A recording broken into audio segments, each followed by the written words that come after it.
ಡಿಕೆಶಿ ಎಂಬ power centre ಬಹುಶಃ ಕಳೆದ ಮೂರ್ನಾಲ್ಕು ದಶಕಗಳಿಂದ ಕರ್ನಾಟಕ ಪ್ರದೇಶ ಕಾಂಗ್ರೆಸ್ನ ಯಾವುದೇ ಅಧಿಕಾರಾರೂಢ ಅಧ್ಯಕ್ಷರು ಕೂಡ ಈ ತರದ ಸಂಭ್ರಮಾಚರಣೆ ಮಾಡಿರಲಿಲ್ಲ. ನಿನ್ನೆ ಸಂಜೆ ಒಂದು 7 ಸ್ಟಾರ್ ಹೋಟೆಲ್ನಲ್ಲಿ, ITC ಗಾರ್ಡಿನಿಯಾ ಹೋಟೆಲ್ನಲ್ಲಿ ಕೆಪಿಸಿಸಿ ಅಧ್ಯಕ್ಷ ಹಾಗೂ ಉಪಮುಖ್ಯಮಂತ್ರಿ ಡಿ.ಕೆ. ಶಿವಕುಮಾರ್ ತಮ್ಮ 6ನೇ ವರ್ಷಾಚರಣೆಯನ್ನ ಬಹಳ ಸಂಭ್ರಮದಿಂದ ನಡೆಸಿದರು. ತಮ್ಮ ಸಹೋದ್ಯೋಗಿಗಳಾದ ಮುಖ್ಯಮಂತ್ರಿ ಸಿದ್ದರಾಮಯ್ಯ, ಇತರ ಕ್ಯಾಬಿನೆಟ್ ಸಚಿವರುಗಳು ಹಾಗೂ ಉಭಯ ಸದನಗಳ ಕಾಂಗ್ರೆಸ್ ಸದಸ್ಯರುಗಳೆಲ್ಲರನ್ನೂ ಕರೆದು ಒಂದು ಔತಣಕೂಟದ ಮೂಲಕ ತಾವು ತಮ್ಮ 6 ವರ್ಷಗಳ ಅಧ್ಯಕ್ಷತೆಯ ಸಂಭ್ರಮಾಚರಣೆ ನಡೆಸಿದರು ಡಿ.ಕೆ. ಶಿವಕುಮಾರ್. ಯಾರು ಕೂಡ ಹೇಗೆ ಮಾಡಿರಲಿಲ್ಲ. ಅವರ ಸಂಭ್ರಮ ಕೇವಲ 6 ವರ್ಷಗಳ ಕಾಲ ಕೆಪಿಸಿಸಿ ಅಧ್ಯಕ್ಷತೆಯನ್ನು ಪೂರೈಸಿದ್ದಕ್ಕೋ ಅಥವಾ 2.5 ವರ್ಷಗಳ ಕಾಲ ಕರ್ನಾಟಕ ಇದುವರೆಗೂ ಎಂದೂ ಕಂಡು ಕೇಳರಿಯದಿದ್ದ ರೀತಿಯಲ್ಲಿ ಒಂದು ಉಪಮುಖ್ಯಮಂತ್ರಿ ಸ್ಥಾನವನ್ನ ನಿಭಾಯಿಸಿದ್ರ ಬಗ್ಗೆನೋ ಗೊತ್ತಾಗ್ತಾ ಇಲ್ಲ. ಅದು ಅವ್ರಿಗೆ ಗೊತ್ತಿರಬೇಕು. 2.5 ವರ್ಷಗಳ ಕಾಲ ಹೇಗೆ ನನ್ನ ಮುಖ್ಯಮಂತ್ರಿಯನ್ನ ತುದಿಗಾಲ ಮೇಲೆ ನಿಲ್ಲಿಸ್ಬಿಟ್ಟೆ ಅಂತಂದ್ಬಿಟ್ಟು 136 ಸೀಟ್ಗಳ ಸುಭದ್ರ ಬಹುಮತ ಬಂದರೂ ಕೂಡ ಒಂದೇ ಒಂದು ದಿನ ನಿಶ್ಚಿಂತರಾಗಿ ಕೆಲಸ ಮಾಡ್ಲಿಕ್ಕಾಗದಂತೆ ಸಿದ್ದರಾಮಯ್ಯನವರಂತಹ ಒಬ್ಬ ಮಾಸ್ ಲೀಡರ್ನನ್ನ ಮುಖ್ಯಮಂತ್ರಿ ಪದವಿಯಲ್ಲಿ ಹೇಗೆ ನಾನು ಪ್ರತಿನಿತ್ಯ ಅವರು ತಂತಿ ಮೇಲೆ ನಡಿಗೆ ತರ ಅವರು ಮುಂದುವರಿಯೋ ಹಾಗೆ ನೋಡ್ಕೊಂಡೆ ಅಂತ ಖುಷಿ ಪಟ್ರೋ ಏನೋ ಗೊತ್ತಾಗ್ತಾ ಇಲ್ಲ. ಅದೇನೇ ಇರಲಿ, ಡಿ.ಕೆ. ಶಿವಕುಮಾರ್ ಅಂತಂದ್ರೆ ಅವರು ಕಾಂಗ್ರೆಸ್ ಅಧ್ಯಕ್ಷರಾಗಿರ್ಲಿ, ಹಿಂದೆ ಕಾರ್ಯಾಧ್ಯಕ್ಷರಾಗಿದ್ರು, ಅದಕ್ಕೂ ಪೂರ್ವದಲ್ಲಿ ಕ್ಯಾಬಿನೆಟ್ ಸಚಿವರಾಗಿದ್ರು, ಅದಾದ ನಂತರ ಪಕ್ಷದ ರಾಜ್ಯಾಧ್ಯಕ್ಷ 2 ಪದವಿಯಲ್ಲೂ ಮುಂದುವರಿತಾ ಬಂದ್ರು. ಆದ್ರೆ ಆ ಪದವಿಗಳಿಗೆ ಮಹತ್ವ ಬಂದಿದ್ದು ಆ ಪದವಿ ಕಾರಣದಿಂದ ಮಾತ್ರವಲ್ಲ, ಅದನ್ನ ಡಿ.ಕೆ. ಶಿವಕುಮಾರ್ ಅಲ್ಲಿ ಕೂತಿದ್ರು ಅನ್ನೋ ಕಾರಣಕ್ಕಾಗಿ ಕಳೆದ ಸುಮಾರು 40 ವರ್ಷಗಳಿಂದ ಕರ್ನಾಟಕದಲ್ಲಿ ಕಾಂಗ್ರೆಸ್ ಪಕ್ಷ ಅಧಿಕಾರದಲ್ಲಿರ್ಲಿ ಇಲ್ಲದೆ ಇರ್ಲಿ, ಈ ಡಿ.ಕೆ. ಶಿವಕುಮಾರ್ ಅನ್ನೋ ನಾಯಕನನ್ನ ಬಿಟ್ಟು ಕಾಂಗ್ರೆಸ್ ಪಕ್ಷದ ಬಗ್ಗೆ ಯೋಚನೆ ಮಾಡೋ ಹಾಗಿಲ್ಲ. ಕಾಂಗ್ರೆಸ್ ಕಲ್ಚರ್ ಅಂತಾರೆ. ಮೊದಲಿಂದನೂ ಇವತ್ತು ಸಿದ್ದರಾಮಯ್ಯನವರ ಒಡ್ಡೋಲಕದಲ್ಲಿರೋ ಅನೇಕ ಎಡಪಂಥೀಯ ಸ್ವಘೋಷಿತ ಪ್ರಗತಿಪರ ಬುದ್ಧಿ ಜೀವಿಗಳೆಲ್ಲ ಮೊದಲ ಸುಮಾರು 4 ದಶಕಗಳ ಕಾಲ ಸಿದ್ದರಾಮಯ್ಯನವ್ರನ್ನ ಕಾಂಗ್ರೆಸ್ ವಿರೋಧಿ ಮನಸ್ಥಿತಿಯಲ್ಲೇ ಬೆಂಬಲಿಸ್ತಾ ಬಂದಿದ್ರು. ಅದಾದ ನಂತರ ಕೋಮುವಾದಿ ಶಕ್ತಿಗಳನ್ನ ಹೊರಗಿಡ್ಲಿಕ್ಕೆ ಅನ್ನೋ ನೆಪದಲ್ಲಿ ಅವ್ರನ್ನ ಕಾಂಗ್ರೆಸ್ನ ಸರ್ವೋಚ್ಚ ನಾಯಕನಾಗಿ, ಪ್ರಶ್ನಾತೀತನಾಗಿ ಬಿಂಬಿಸ್ಲಿಕ್ಕೆ ಶುರು ಮಾಡಿದ್ರು. ಅದೇನೇ ಇರಲಿ, ಡಿ.ಕೆ. ಶಿವಕುಮಾರ್ ಮಾತ್ರ ಯಾವತ್ತೂ ಕೂಡ ಅಲ್ಲಿ ಇಲ್ಲಿ ತ್ರಿಲೋಕ ಸಂಚಾರ ಮಾಡಿ ಕಾಂಗ್ರೆಸ್ ಪಕ್ಷಕ್ಕೆ ಬಂದವರಲ್ಲ. ಅವ್ರ ರಾಜಕೀಯ ಬದುಕನ್ನು ಶುರು ಮಾಡಿದ್ದೆ ಕಾಂಗ್ರೆಸ್ನಲ್ಲಿ, ಅವ್ರು ಮುಂದುವರೆದು ಕೂಡ ಕಾಂಗ್ರೆಸ್ನಲ್ಲೇ. 1994ರಲ್ಲಿ ಕಾಂಗ್ರೆಸ್ ಪಕ್ಷ ಕಾರಣಾಂತರಗಳಿಂದ ಅವ್ರಿಗೆ ಟಿಕೆಟ್ ನಿರಾಕರಿಸಿದಾಗ ಪಕ್ಷೇತರನಾಗಿ ಗೆದ್ದು ಬಂದು ಮತ್ತೆ ಕಾಂಗ್ರೆಸ್ ಸೇರ್ಕೊಂಡ್ರು. ಆಗ ಕಾಂಗ್ರೆಸ್ ಅಧಿಕಾರ ಕಳ್ಕೊಂಡಿತ್ತು, ವಿರೋಧ ಪಕ್ಷದಲ್ಲಿತ್ತು. ವಿರೋಧ ಪಕ್ಷದಲ್ಲಿದ್ದಾಗ್ಲೂ ಕೂಡ ಕಾಂಗ್ರೆಸ್ ಸಂಘಟನೆ ಮತ್ತು ಶಾಸಕಾಂಗ ಪಕ್ಷದ ಪ್ರತಿಯೊಂದು ವ್ಯವಹಾರದಲ್ಲೂ ಕೂಡ ಒಂದು ಡಿ.ಕೆ. ಶಿವಕುಮಾರ್ ಛಾಪ್ ಇದ್ದೇ ಇರ್ತಾ ಇತ್ತು. 1999ರ ಅಸೆಂಬ್ಲಿ ಚುನಾವಣೆ ಹತ್ರವಾಗ್ತಾ ಇದ್ದಂತೆ ಅದುವರೆಗೂ ಕೆಪಿಸಿಸಿ ಅಧ್ಯಕ್ಷರಾಗಿದ್ದ ಧರಮ್ ಸಿಂಗ್ ಸಾಹೇಬ್ರನ್ನ ಪಾಪ ಪಕ್ಕಕ್ಕೆ ತಳ್ಳಿಬಿಟ್ಟು ಅಲ್ಲಿ ಹಿರಿಯ ಮುತ್ಸದ್ದಿ ಎಸ್.ಎಂ. ಕೃಷ್ಣರವರನ್ನ ಇನ್ನೇನು ಚುನಾವಣಾ ಪೂರ್ವದಲ್ಲಿ ಕೆಪಿಸಿಸಿ ಅಧ್ಯಕ್ಷತೆಗೆ ತಂದು ಪೀಠಾರೋಹಣ ಮಾಡಿಸೋದ್ರಲ್ಲಿ ಡಿ.ಕೆ. ಶಿವಕುಮಾರ್ ಪಾತ್ರ ಬಹಳ ನಿರ್ಣಾಯಕವಾಗಿತ್ತು. ಅವರ ಪ್ರಚಾರ ಯಾತ್ರೆ, ಅವರನ್ನು ವಿಶೇಷ ರಥದಲ್ಲಿ ಪ್ರಚಾರ ಯಾತ್ರೆ ಕರ್ಕೊಂಡು ಹೋದ್ರು ಡಿ.ಕೆ. ಶಿವಕುಮಾರ್. ತದನಂತರ ಕಾಂಗ್ರೆಸ್ ಗೆದ್ದು ಬಂತು. ಎಸ್.ಎಂ. ಕೃಷ್ಣ ನೇತೃತ್ವದ ಕಾಂಗ್ರೆಸ್ 1990ರಲ್ಲಿ ಜನತಾ ಆಗ್ಲೇ ಒಡೆದು ಹೋಳಾಗಿದ್ದ ಜನತಾ ದಳ ಪರಿವಾರವನ್ನ ಮೂರ್ಗುಂಪು ಮಾಡಿ ಅಧಿಕಾರಕ್ಕೆ ಬಂದಾಗ ಡಿ.ಕೆ. ಶಿವಕುಮಾರ್ನ ಎಲ್ಲರೂ ಕೂಡ ಎಸ್.ಎಂ. ಕೃಷ್ಣರವರ ಬ್ಲೂ ಐಡ್ ಬಾಯ್ ಅಂತ ನೋಡ್ತಾ ಇದ್ರು. ಅವರ ನೀಲಗಣ್ಣಿನ ಹುಡುಗ, ಅವರ ತುಂಬಾ ಫೇವ್ರೆಟ್ ಶಿಷ್ಯ ಅನ್ನೋ ರೀತಿಯಲ್ಲಿ ನೋಡ್ತಾ ಇದ್ರು. ಆದ್ರೆ ಏನಂತೆ, ಅವತ್ತು ಕೂಡ ಮೊದಲ ಹಂತದಲ್ಲೇ ಮಂತ್ರಿ ಆಗ್ಲಿಕ್ಕೆ ಕೂಡ ಬಡ್ದಾಡ್ಬೇಕಾಗ್ ಬಂತಂತೆ ಡಿ.ಕೆ. ಶಿವಕುಮಾರ್. ಅವರೇ ಇತ್ತೀಚೆಗೆ ವಿಧಾನಸಭೆಯಲ್ಲಿ ಒಂದು ಹಾಸ್ಯ ಲಹರಿಯಲ್ಲಿ ಹೇಳ್ಕೊಂಡಿದ್ರು, ನಾನು ಬಾಗ್ಲು ಒದ್ದು ಮಂತ್ರಿ ಆಗ್ಬೇಕಾಗ್ಬಂತು ಎಸ್.ಎಂ. ಕೃಷ್ಣ ಅವ್ರ ಸರ್ಕಾರದಲ್ಲಿ ಕೂಡ ಅಂತ. ಹೌದು, ಎಸ್.ಎಂ. ಕೃಷ್ಣ ಅವ್ರಿಗೆ ಅವರ ನಿಷ್ಠೆ ಯಾವ ಮಟ್ಟದಲ್ಲಿತ್ತು ಅಂತಂದ್ರೆ, ಅವರು ಮಂತ್ರಿಯಾಗಿ ಪ್ರಮಾಣ ವಚನ ಸ್ವೀಕರಿಸುವಾಗ, ಶಪಥ ಗ್ರಹಣ ಮಾಡುವಾಗ, ನಾನು ಶ್ರೀಕೃಷ್ಣನ ಹೆಸರಲ್ಲಿ ಪ್ರಮಾಣ ಮಾಡುತ್ತೇನೆ ಅಂತಂದ್ಬಿಟ್ಟು ಕೃಷ್ಣರ ಹೆಸರಲ್ಲೇ ಓದ್ ತಗೊಂಡಿದ್ರು ಡಿ.ಕೆ. ಶಿವಕುಮಾರ್. ಮೊದಲು ಅವರು ನಗರಾಭಿವೃದ್ಧಿ ಸಚಿವರಾಗಿದ್ರು, ಆನಂತರ ಸಹಕಾರಿ ಸಚಿವರಾಗಿದ್ರು. ಅದೇನೇ ಆಗಿರ್ಲಿ, ಎಸ್.ಎಂ. ಕೃಷ್ಣ ದರ್ಬಾರ್ನುದ್ದಕ್ಕೂ ಕೂಡ ಹೆಜ್ಜೆ ಹೆಜ್ಜೆಗೂ ಡಿ.ಕೆ. ಶಿವಕುಮಾರ್ ಛಾಪ್ ಎದ್ದು ಕಾಣಿಸ್ತಾ ಇತ್ತು. ಅಂದ್ರೆ ಸರ್ಕಾರಕ್ಕೆ ಒಂದು ಕಟ್ಟಿಂಗ್ ಏಜ್ ಕೊಟ್ಟಿದ್ದು ಈ ಡಿ.ಕೆ. ಶಿವಕುಮಾರ್. ಅಂತಂದ್ರೆ ಡಿ.ಕೆ. ಶಿವಕುಮಾರ್ ಗೊತ್ತು, ಸರ್ಕಾರದಲ್ಲಿ ಅಧಿಕಾರ ಸುಭದ್ರವಾಗಿರ್ಬೇಕು ಅಂತಂದ್ರೆ ಪಕ್ಷದ ನೆಲೆಗಟ್ಟು ಕೂಡ ಸುಭದ್ರವಾಗಿರ್ಬೇಕು ಅಂತ. ಅಷ್ಟೊತ್ತಿಗಾಗ್ಲೇ ಈ ಮಂತ್ರಿ ಪದವಿಗಿಂತ ದೊಡ್ಡ ಹುದ್ದೆಗೆ ಇರಬೇಕೆಂಬ ಕನಸು ಕಾಣ್ತಾ ಇದ್ದ ಡಿ ಕೆ ಶಿವಕುಮಾರ್ ಅದನ್ನ ಯಾವತ್ತೂ ತೋರಿಸ್ಕೊಳ್ಳೇ ಇಲ್ಲ. ಅವ್ರು ಯಾವತ್ತೂ ತಾನು ನಂಬರ್ 1 ನಾಯಕ ಅಂತ ಬಿಂಬಿಸ್ಕೊಳ್ಳೇ ಇಲ್ಲ. ಎಸ್ ಎಂ ಕೃಷ್ಣ ಆ ಸ್ಥಾನದ ಸಾರಥಿ ಅಂತಿದ್ರು ಕೂಡ, ಆ ರಥದ ಸಾರಥಿ ಅಂತಿದ್ರು ಕೂಡ ಎಲ್ಲೂ ತಮಗಿಂತ ಹಿರಿಯರಾದ ಮಲ್ಲಿಕಾರ್ಜುನ್ ಖರ್ಗೆ, ಧರ್ಮ್ ಸಿಂಗ್, ಆರ್ ವಿ ದೇಶಪಾಂಡೆ ಮುಂತಾದ ನಾಯಕರ ಎದುರಿಗೆ ತಮ್ಮ ಹೆಗ್ಗಳಿಕೆಯನ್ನೆಂದು ಪ್ರದರ್ಶಿಸ್ತಾ ಇರಲಿಲ್ಲ. ಮನಸ್ಸಲ್ಲಿ ಏನೇ ಇರಲಿ, ತನ್ನ ರಾಜಕೀಯ ಪ್ರಾಮುಖ್ಯತೆ ಏನು, ತನ್ನ ಇತಿಮಿತಿಗಳೇನು ಅರ್ಥ ಮಾಡ್ಕೊಂಡು ಅದೇ ರೀತಿಯಾಗಿರ್ತಾ ಇದ್ರು. 2004ರಲ್ಲಿ ಎಸ್ ಎಂ ಕೃಷ್ಣ ಸರ್ಕಾರ ಪತನಗೊಳ್ತು, ಕಾಂಗ್ರೆಸ್ಗೆ ಸೋಲಾಯಿತು. ಅನಿವಾರ್ಯವಾಗಿ ಜೆಡಿಎಸ್ ಜೊತೆಗೆ ಕೈ ಜೋಡಿಸಿ ಧರ್ಮ್ ಸಿಂಗ್ ಅವರ ನೇತೃತ್ವದಲ್ಲಿ ಕಾಂಗ್ರೆಸ್ ಸರ್ಕಾರ ರಚನೆ ಆಯಿತು. ಆಗ ಡಿ ಕೆ ಶಿವಕುಮಾರ್ ಸ್ವಯಂಕೃತ ಅಪರಾಧಗಳಿಂದ ಎದುರು ಹಾಕೊಟ್ಟಿದ್ದ ದೇವೇಗೌಡ ಕುಟುಂಬದ ಪ್ರಭಾವದಿಂದಾಗಿ ಮಂತ್ರಿ ಆಗುವುದು ಸಾಧ್ಯವಾಗ್ಲಿಲ್ಲ. ಮಂತ್ರಿ ಆಗದಿದ್ರೆ ಏನಂತೆ, ತಮ್ಮ ಗಳಿಗೆ ಬರುವವರೆಗೂ ತಣ್ಣಗೆ ಕಾಯ್ತಾ ಇದ್ರು ಡಿ ಕೆ ಶಿವಕುಮಾರ್. ಮತ್ತೆ ಧರ್ಮ್ ಸಿಂಗ್ ಸರ್ಕಾರ ಪತನ ಆಯಿತು. ಕುಮಾರಸ್ವಾಮಿ ನೇತೃತ್ವದಲ್ಲಿ ಬಿಜೆಪಿ ಜೆಡಿಎಸ್ ಮೈತ್ರಿ ಸರ್ಕಾರ ಬಂತು. ಆ ಸರ್ಕಾರ ಹೋದ್ಮೇಲೆ, ಅದು ಕೂಡ ದಿಢೀರ್ನೆ ಪತನಗೊಂಡ ಮೇಲೆ ಯಡಿಯೂರಪ್ಪ ನೇತೃತ್ವದ ಸರ್ಕಾರ ಬಂತು. ಆಗ ಬಳ್ಳಾರಿ ಗಣಿಧಣಿಗಳ ಭಾರಿ ದರ್ಬಾರೇ ನಡೆದಿತ್ತು. ಅಂತ ಸಂದರ್ಭದಲ್ಲಿ ಡಿ ಕೆ ಶಿವಕುಮಾರ್ ಕ್ರಮೇಣ ತಮ್ಮ ರಾಜಕೀಯ ಅವಕಾಶಗಳಿಗಾಗಿ ಪ್ರಜ್ಞಾಪೂರ್ವಕ ಪ್ರಯತ್ನವನ್ನ ಶುರು ಮಾಡಿದ್ರು. ಆರ್ ವಿ ದೇಶಪಾಂಡೆ ಅಧ್ಯಕ್ಷ, ಡಿ ಕೆ ಶಿವಕುಮಾರ್ ಕಾರ್ಯಾಧ್ಯಕ್ಷ ಅನ್ನೋ ಒಂದು ವ್ಯವಸ್ಥೆ ಇತ್ತು ಅಂತ ಕಾಣುತ್ತೆ ಆ ದಿನಗಳಲ್ಲಿ. ಅದೇ ದಿನಗಳಲ್ಲಿ ಸಿದ್ದರಾಮಯ್ಯ ಅಕ್ರಮ ಗಣಿಗಾರಿಕೆ ವಿರುದ್ಧ ಒಂದು ಐತಿಹಾಸಿಕ ಪಾದಯಾತ್ರೆಯನ್ನ ಕೈಗೊಂಡ್ರು, ಬೆಂಗಳೂರಿಂದ ಬಳ್ಳಾರಿವರೆಗೂ. ಆ ಇಡೀ ಪಾದಯಾತ್ರೆಯ ಸಂಘಟನೆಯ ನಿರ್ವಹಣೆಯನ್ನ ಡಿ ಕೆ ಶಿವಕುಮಾರ್ ನೇಪಥ್ಯದಲ್ಲೇ ನಿಂತ್ಕೊಂಡು ಮಾಡಿದ್ರು. ಅದು ಅನೇಕರಿಗೆ ಗೊತ್ತಾಗ್ಲಿಲ್ಲ ಆ ಕಾಲದಲ್ಲಿ. ಅದಾದ್ಮೇಲೆ ಭಾರತೀಯ ಜನತಾ ಪಕ್ಷದ ಸರ್ಕಾರ 2013ರ ಅಸೆಂಬ್ಲಿ ಚುನಾವಣೆಯಲ್ಲಿ ಹೀನಾಯವಾಗಿ ಸೋಲ್ತು, ಕಾಂಗ್ರೆಸ್ ಅಧಿಕಾರಕ್ಕೆ ಬಂತು. ಆಗ ಸಿದ್ದರಾಮಯ್ಯನವ್ರನ್ನ ಬಿಟ್ರೆ ಇನ್ಯಾರು ಕೂಡ ನಾಯಕತ್ವಕ್ಕೆ ಬಿಡ್ ಮಾಡೋ ಸ್ಥಿತಿಯಲ್ಲಿ ಇರಲಿಲ್ಲ. 5 ವರ್ಷಗಳ ಕಾಲ ಸಿದ್ದರಾಮಯ್ಯ ಪ್ರಶ್ನಾತೀತ ನಾಯಕರಾಗಿ ಕಾಂಗ್ರೆಸ್ ಶಾಸಕಾಂಗ ಪಕ್ಷದ ನಾಯಕ ಮತ್ತು ಮುಖ್ಯಮಂತ್ರಿಯಾಗಿ ವಿಜೃಂಭಿಸಿದ ಅವಧಿಯಲ್ಲೂ ಕೂಡ ಡಿ ಕೆ ಶಿವಕುಮಾರ್ಗೆ ಸುಲಭವಾಗಿ ಮಂತ್ರಿ ಆಗ್ಲಿಕ್ಕೆ ಸಾಧ್ಯವಾಗ್ಲೇ ಇಲ್ಲ. 6-7 ತಿಂಗಳ ಕಾಲ ಹೈಕಮಾಂಡ್ ಮೇಲೆ ವಿವಿಧ ರೀತಿಯ ಒತ್ತಡಗಳನ್ನು ತಂದಾದ ಮೇಲೆ ಮಂತ್ರಿಮಂಡಲದಲ್ಲಿ ತೋರ್ಕೋಬೇಕಾಗಿ ಬಂತು. ಸಿದ್ದರಾಮಯ್ಯನವರು ಮೊದಲ ಅವಧಿಯಲ್ಲಿ ತಮಗೆ ಕೊಟ್ಟ ಕೆಲಸವನ್ನು ತಾವು ಮಾಡ್ತಾ ಇದ್ರು ಡಿ ಕೆ ಶಿವಕುಮಾರ್.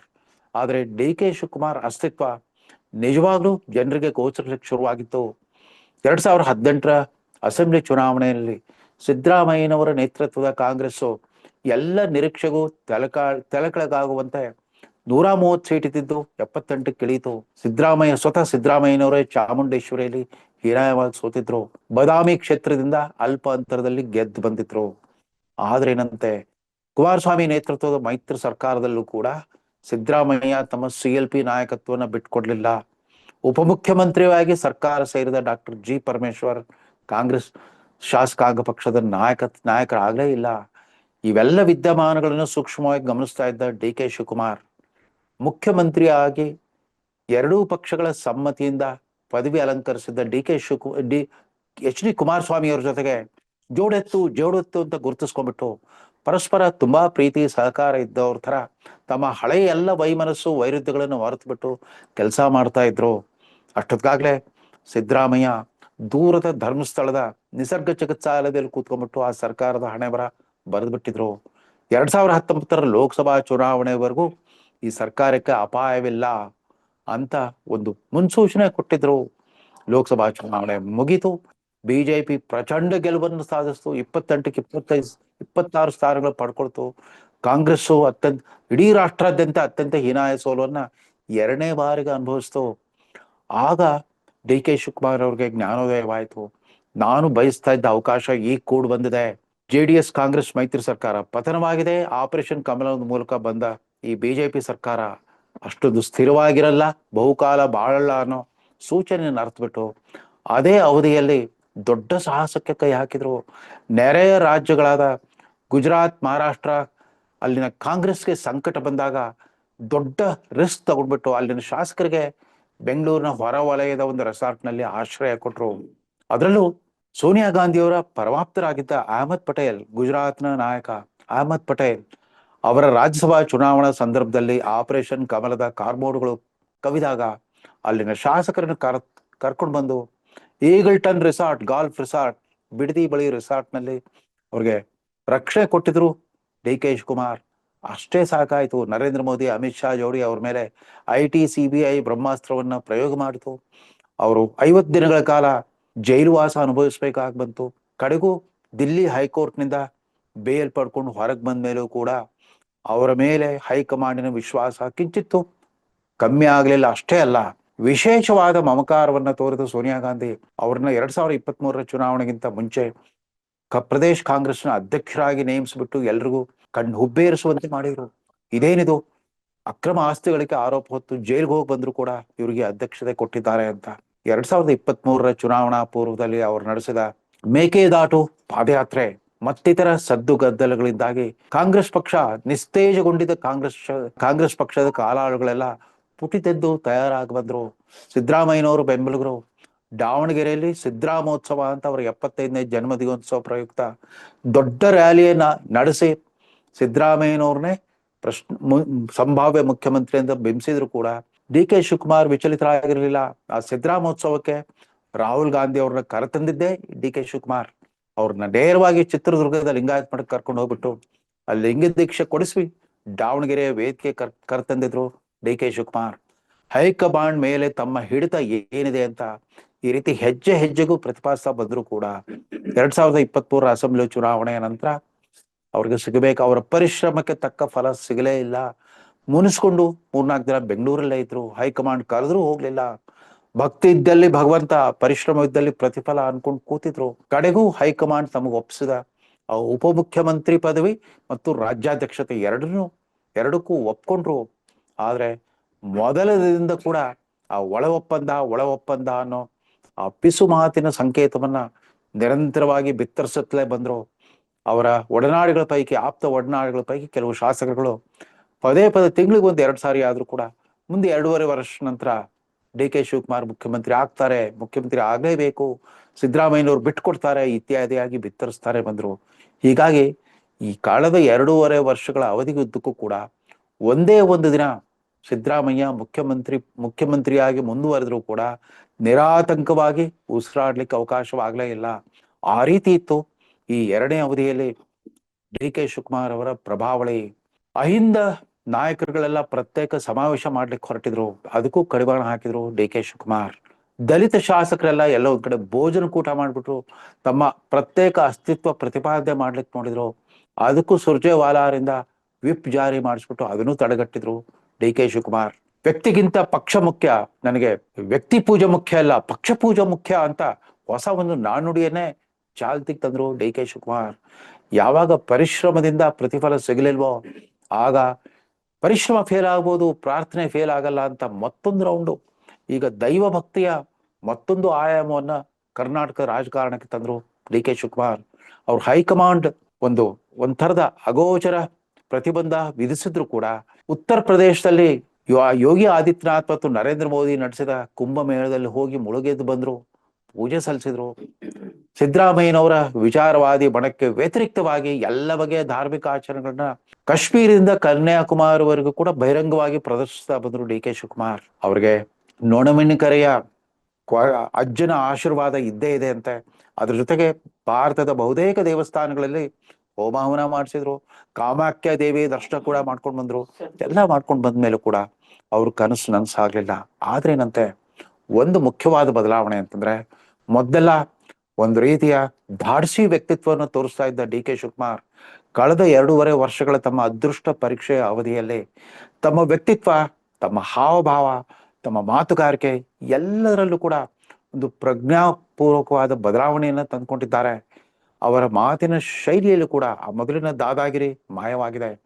ಒಂಥರ ಸಮಾಜದ ವಿವಿಧ ವರ್ಗಗಳನ್ನ ಯಥಾ ರೀತಿ ಅವ್ರ ಜೊತೆಗೆ ಸಂವಹನ ಮಾಡುವ ಪ್ರಜ್ಞಾಪೂರ್ವಕ ಪ್ರಯತ್ನವನ್ನ ಮಾಡ್ತಾ ಬಂದಿದ್ದಾರೆ. ಕಳೆದ 50 ವರ್ಷಗಳಿಂದ ಕಾಂಗ್ರೆಸ್ ಪಕ್ಷ ನಿರ್ಲಕ್ಷಿಸ್ತಾ ಬಂದಿದ್ದ ನಗರವಾಸಿ ಮಧ್ಯಮ ವರ್ಗದ ಜೊತೆಗೆ, ಅದರಲ್ಲೂ ಸಿಲಿಕಾನ್ ನಗರಿ ಬೆಂಗಳೂರಿನ ಕಾರ್ಪೊರೇಟ್ ವಲಯ ಕಾಂಗ್ರೆಸ್ ಆಳ್ವಿಕೆ ಬಗ್ಗೆ, ಕಾಂಗ್ರೆಸ್ ರಾಜಕಾರಣದ ಬಗ್ಗೆ ತುಂಬಾ ಸಿನಿಕಲ್ ಆಗಿದ್ರು. ಅವರ ಸಿನಿಕತೆಯನ್ನು ನಿವಾರಿಸಲಿಕ್ಕೆ ಕೂಡ ಕೈ ಹಾಕಿದ ಡಿ ಕೆ ಶಿವಕುಮಾರ್.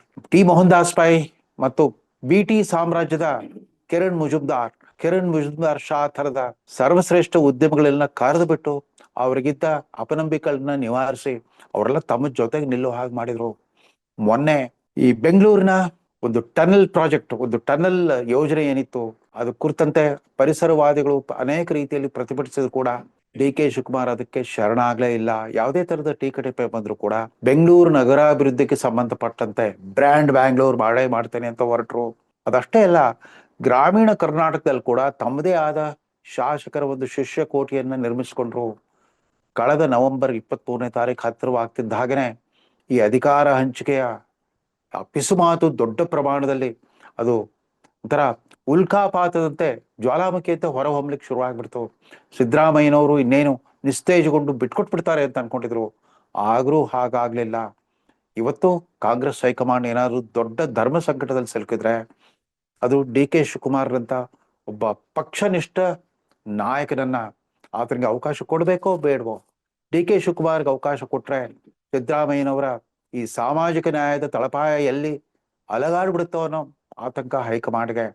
ಸಿದ್ದರಾಮಯ್ಯನವ್ರಿಗೆ ವಯಸ್ಸಾಗಿದೆ, ಸಾಕಷ್ಟು ಅಧಿಕಾರ ಅನುಭವಿಸಿದ್ದಾರೆ, ಮುಖ್ಯಮಂತ್ರಿಯಾಗಿ ಮತ್ತು 17 ಬಜೆಟ್ ಮಂಡಿಸೋದ್ರ ಮೂಲಕ ಈಗಾಗಲೇ ಇತಿಹಾಸದಲ್ಲಿ ದಾಖಲೆಗಳನ್ನ ಬರೆದಿದ್ದಾರೆ. ಹೀಗಾಗಿ ಸಿದ್ದರಾಮಯ್ಯನವರ ನಾಯಕತ್ವ ಬದಲಾಗ್ಲಿ ಅಂತ ಕೇವಲ ಕಾಂಗ್ರೆಸ್ ಶಾಸಕರಷ್ಟೇ ಅಲ್ಲ, ಡಿ ಕೆ ಶಿವಕುಮಾರ್ ಭಕ್ತರು ಮಾತ್ರವೇ ಅಲ್ಲ, ಇದುವರೆಗೂ ಕಾಂಗ್ರೆಸ್ ವಿರೋಧಿ ಮತ ಚಲಾಯಿಸ್ತಾ ಬಂದಿದ್ದ ನಗರವಾಸಿ ಮಧ್ಯಮ ವರ್ಗದ ನಾಗರಿಕರು ಕೂಡ ಯಾಕೆ ಡಿ ಕೆ ಶಿವಕುಮಾರ್ಗೆ ಒಂದು ಚಾನ್ಸ್ ಕೊಡಬಾರದು ಅನ್ನೋ ಒಂದು ಮನದಾಸೆ ಮೂಡಿದ್ರೆ ಅಚ್ಚರಿ ಏನಲ್ಲ. ಯಾಕಂದ್ರೆ ಡಿ ಕೆ ಶಿವಕುಮಾರ್ ವ್ಯಕ್ತಿಗತವಾಗಿ ಒಂದು ಪವರ್ ಸೆಂಟರ್ ರೀತಿಯಲ್ಲಿ ತಮ್ಮ ರಾಜಕಾರಣ ರೂಪಿಸ್ಕೊಳ್ತಾ ಬಂದ್ಬಿಟ್ಟಿದ್ದಾರೆ. ಪಕ್ಷದ ಜವಾಬ್ದಾರಿ ಆಗ್ಲಿ ಅಥವಾ ಸರ್ಕಾರದ ಇಲಾಖೆಗಳ ಜವಾಬ್ದಾರಿ ಆಗ್ಲಿ ಅದನ್ನ ತೀರಾ ಮೈ ಮೇಲೆ ಎಳ್ಕೊಂಡ್ಬಿಟ್ಟು ಕೆಲಸ ಮಾಡೋ ರೀತಿ, ಅದನ್ನ ಜನರಿಗೆ ಅದನ್ನು ತಲುಪಿಸೋ ರೀತಿ, ಎಲ್ಲದರಲ್ಲೂ ನಿರಂತರ ಪರಿವರ್ತನೆಯ ಒಂದು ಹಾದಿಯನ್ನು ಹಿಡಿದಿದ್ದಾರೆ. ಅದು ಅವ್ರಿಗೆ ಮುಖ್ಯಮಂತ್ರಿ ಸಿಂಹಾಸನಕ್ಕೆ ತೀರಾ ಹತ್ರ ತಂದು ನಿಲ್ಸಿದೆ. ಈಗ ಏನಿದ್ರು ಕೂಡ ಹೈಕಮಾಂಡ್ ತೀರ್ಮಾನದ ಮೇಲೆ ಅವರ ಭವಿಷ್ಯ ನಿಂತಿದೆ. ಅವರು ಮುಖ್ಯಮಂತ್ರಿ ಆಗ್ತಾರೋ ಬಿಡ್ತಾರೋ. ಡಿ ಕೆ ಶಿವಕುಮಾರ್ ಪಕ್ಷ ರಾಜಕಾರಣದ ಎಲ್ಲ ಒತ್ತಡಗಳು, ಮರ್ಜಿ ಮುಲಾಜುಗಳು ಮತ್ತಿತರ ರಾಜಿ ಮಾತುಗಳ ನಡುವೆ, ರಾಜಿ ಸಂಧಾನಗಳ ನಡುವೆ ಒಬ್ಬ ಸ್ವಂತ ವ್ಯಕ್ತಿತ್ವ, ಸ್ವತಂತ್ರವಾದ ಮಾತು ಮತ್ತು ತನಗನ್ಸಿದ್ದನ್ನ ಮಾಡಿ ತೋರಿಸುವಲ್ಲ ಛಲ ಇದ್ರೆ ಏನೆಲ್ಲ ಮಾಡ್ಬೋದು ಅನ್ನೋದಕ್ಕೆ ಅವರು ಉಪಮುಖ್ಯಮಂತ್ರಿಗಳು ಅನೇಕರು ಆಗಿ ಹೋಗಿರ್ಬೋದು. ಬಿಜೆಪಿ ಅಧಿಕಾರದಲ್ಲಿದ್ದಾಗ ಕೂಡ 3 ಜನ ಮುಖ್ಯಮಂತ್ರಿಗಳು, ಉಪಮುಖ್ಯಮಂತ್ರಿಗಳು ಇದ್ರು. ಆದ್ರೆ ಉಪಮುಖ್ಯಮಂತ್ರಿ ಯಾರಾಗಿರ್ತಾರೆ ಅನ್ನೋದು ಮುಖ್ಯ. ಅಥವಾ ಕೆಪಿಸಿಸಿ ಅಧ್ಯಕ್ಷರು ಅನೇಕರಾಗಿದ್ರು, ಆದ್ರೆ ಯಾರಾಗಿರ್ತಾರೆ ಅನ್ನೋದು ಮುಖ್ಯ ಅನ್ನೋ ಒಂದು ಸಂದೇಶವನ್ನ ಬಿತ್ತರಿಸಿದ್ದಾರೆ D K Shivakumar. D K Shivakumar DCM ಮತ್ತು ಕೆಪಿಸಿಸಿ ಅಧ್ಯಕ್ಷ ಅನ್ನೋ ಆ ಪದನಾಮ ಏನಿದೆ ಅದಕ್ಕೆ ತನ್ನದೇ ಆದ ಮೌಲ್ಯ ಬಂದಿದ್ದೆ ಆ ಡಿ ಕೆ ಶಿವಕುಮಾರ್ ವ್ಯಕ್ತಿತ್ವದಿಂದಾಗಿ. ಹೌದು, ಅವ್ರನ್ನ ಸಿಕ್ಕಾಪಟ್ಟೆ ಹಣ ಮಾಡ್ಕೊಂಡ್ರು, ಭ್ರಷ್ಟಾಚಾರ ಮಾಡಿದ್ರು, ಘೋಷಿತ ಆದಾಯಕ್ಕಿಂತ ಹೆಚ್ಚಿನ ಸಂಪತ್ತು ಗಳಿಸಿದ್ದಾರೆ ಇತ್ಯಾದಿ ಎಲ್ಲ ಆರೋಪಗಳಿವೆ. ಆ ಆರೋಪಗಳನ್ನು ಕೂಡ ನ್ಯಾಯಾಲಯದಲ್ಲಿ ಎದುರಿಸೋ ಛಾತಿ ಛಲ ಅವರಲ್ಲಿದೆ. ರಾಜಕೀಯವಾಗಿ ತಮ್ಮ ಎದುರಾಳಿಗಳನ್ನ ಮೆಟ್ಟಿ ನಿಲ್ಲುವಂತ ಒಂದು ಸುದೀರ್ಘವಾದ ಅನುಭವ ಮತ್ತು ಧೈರ್ಯ ಕೂಡ ಶಿವಕುಮಾರ್ರಲ್ಲಿದೆ. ಅದೇನಾಗ್ಲಿ, ಅವರು ಅಕಸ್ಮಾತ್ ಮುಖ್ಯಮಂತ್ರಿ ಪದವಿ ಅವ್ರು ನಿರೀಕ್ಷಿಸಿದಂತೆ ದಕ್ಕಿದ್ರೆ ತಮ್ಮ ಇದುವರೆಗಿನ ತಾವು ಇತ್ತೀಚೆಗೆ ರೂಢಿಸ್ಕೊಂಡು ಬಂದಿರೋ ಆ ವಿನಯವಂತಿಕೆ, ಆ ಮುಗುಳ್ನಗೆ ಮತ್ತು ಒಳ್ಳೆಯದನ್ನು ಮಾಡ್ಬೇಕನ್ನೋ ಒಂದು ದೃಷ್ಟಿಕೋನ ಇದೆ. ಅದನ್ನ ಕಾಪಾಡ್ಕೊಂಡು ಹೋದ್ರೆ ಸಾಕು. ಕರ್ನಾಟಕಕ್ಕೆ ಒಂದೇ ಒಂದು ಗ್ಯಾರಂಟಿ ಬೇಕಾಗಿದೆ. ಕರ್ನಾಟಕ ಜನರಿಗೆ ಸ್ವಲ್ಪ ಕಮ್ಮಿ ಭ್ರಷ್ಟಾಚಾರ ಮುಕ್ತ ಅಂತ ಹೇಳೋ ಸ್ಥಿತಿಯಲ್ಲಿ ನಾವಿಲ್ಲ. ಕಮ್ಮಿ ಭ್ರಷ್ಟಾಚಾರದ, ದಕ್ಷ ಆಡಳಿತ, ಜನಸ್ನೇಹಿ ಆಡಳಿತ ಮತ್ತು ಚಲನಶೀಲವಾದ ರಾಜಕೀಯ ನಾಯಕತ್ವ, ಈ ಉದ್ದೇಶಗಳನ್ನ ಈಡೇರಿಸೋದಾದ್ರೆ ಡಿ ಕೆ ಶಿವಕುಮಾರನ್ನ ಇವತ್ತಿನ ಕರ್ನಾಟಕದ ಅತ್ಯಂತ ಪ್ರಬಲವಾದ ಪವರ್ ಸೆಂಟರ್ ಅಂತ ಗುರುತಿಸ್ಬೋದು ಅಂತ ಹೇಳ್ತಾ ಈ ಸಂಚಿಕೆಯನ್ನು ಮುಗಿಸ್ತಾ ಇದ್ದೇನೆ. ನಮಸ್ಕಾರ.